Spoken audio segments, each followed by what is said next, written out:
এ ধরনের একটি ব্যানার নিয়ে বহুল আলোচিত গোপালগঞ্জের সাবানা ইকো পার্কের এক ইজারাদার হাজির হন সংবাদ সম্মেলনে। ব্যানারে আপত্তিকর অবস্থায় যার ছবি দেওয়া হয়েছে তিনি হলেন গোপালগঞ্জ জেলা ছাত্রদলের সভাপতি মোহাম্মদ মিকাইল শেখ। 4 গুণ শক্তিশালী এনজাইম ও অধিক ফেনা সমৃদ্ধ অরিক্স সিলভার ওয়াশ মাত্র 70 টাকায়। ইজারাদারের অভিযোগ, সাবানা ইকো পার্কে সন্ত্রাসী হামলা এবং চাঁদাবাজি করেছেন মিকাইল শেখ। এই সেই ইকো পার্ক যার মালিক ছিলেন পুলিশের সাবেক আইজিপি বেনজির আহমেদ। দখল দুর্নীতির মামলায় ইকো পার্কটি সরকার দখলে নেওয়ার পর কয়েকজনের কাছে সেটি ইজারা দেওয়া হয়েছে।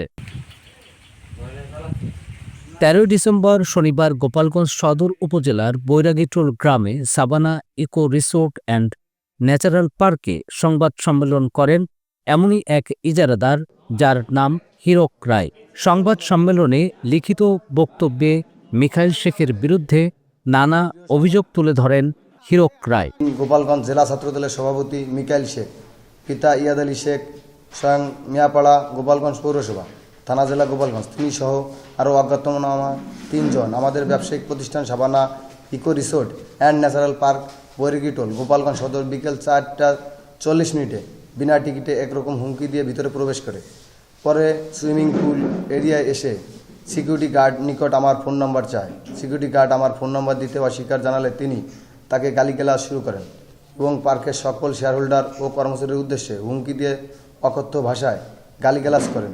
সে সময় পার্কের দোকানের কর্মচারী ফয়সাল শেখ সুইমিং পুলে বাইক নিয়ে অবস্থানকালে তাকে ডেকে জিজ্ঞাসা করে যে কেন বাইক নিয়ে এখানে এসেছে। উত্তরে ফয়সাল জানায় যে একই দোকানে চলে যাচ্ছে, কিন্তু ফয়সালকে তারা গতিরোধ করে গালিগালাজ করে, মারধর করে আর বলে, তোর চেয়ারম্যান আর শেয়ারহোল্ডারদের ডাক, আমাকে চিনিস, আমাকে এখনই 5 লক্ষ টাকা দিতে হবে, নইলে পার্ক ভাঙচুর করব। তখন তার একটি কটেজ সিঙ্গেল 7 নং অবস্থান করে, সেখানে বসে মাদক সেবন করে। ওই কক্ষের টিভি ভাঙে। এমতো অবস্থায় ফয়সাল আক্রান্ত ব্যক্তি তার শুভাকাঙ্ক্ষীদের ও পার্কের শেয়ারহোল্ডার মুরসালিন হক হিমেল সাহেবকে ফোনে বিষয়টি জানায়। হিমেল সাহেব তৎক্ষণাৎ বৌল্যতলী পুলিশ বাড়িতে সশরীরে গিয়ে দায়িত্বরত কর্মকর্তাকে জানায়। তিনি সেখান থেকে পার্কে চলে আসেন। ফয়সালের আত্মীয় স্বজন ও এলাকাবাসী বিষয়টি জানতে পারে। বিভিন্নভাবে পার্কের ভিতর প্রবেশ করে মিকাইল সহ অজ্ঞাত 3 জন কথায় জানতে চায়। পার্কের ম্যানেজার ও কর্মচারী সহ 2 জন শেয়ারহোল্ডার তাদের শান্ত করার চেষ্টা করে ও তারা তখন ফিরে যাওয়ার জন্য রাজি হয়। এমতো অবস্থায় মিকাইল ও তার সাথে লোকের কটেজ থেকে বের হতে বারণ করা হয়, কিন্তু তারা বারণ না শুনে নেশাগ্রস্ত অবস্থায় বহিরাগত লোকদের কাছে গিয়ে তাদের সাথে বাক বিদণ্ডে জড়িয়ে পড়ে এবং গালিগালাজ চলমান রাখে। এক পর্যায়ে উত্তেজিত জনগণের সাথে তার হাতাহাতি শুরু হয়। পার্কের কর্মচারী ও শেয়ারহোল্ডাররা তা নিবারণের চেষ্টা করে এবং মিকাইলকে দ্রুত সেখান থেকে ভিতরের নিরাপদ আশ্রয়ে নিয়ে যায়।